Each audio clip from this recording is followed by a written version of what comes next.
Good day mga bossing, another day, another duplicate serye na naman tayo. Nandito nga pala kami ngayon sa Don Crispolo Novaliches QC. Tinawagan tayo ni bossing dahil nalaglag ang susi o remote ng kanyang motor na Honda PCX Santishesa. At nakasama din yung code sa pagkakalaglag ng remote ni bossing. Habang pauwi galing Sem Novaliches, 2 days before pa nga nakapagpa-service. Si bossing dahil sinubukan pa nila, hanapin ang remote baka sakaling makita nila at naghintay ng sahod.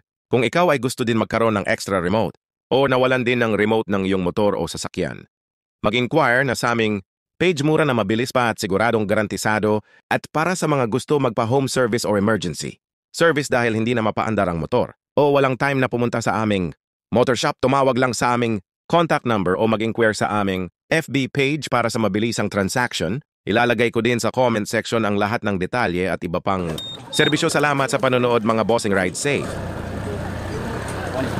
Ito lang.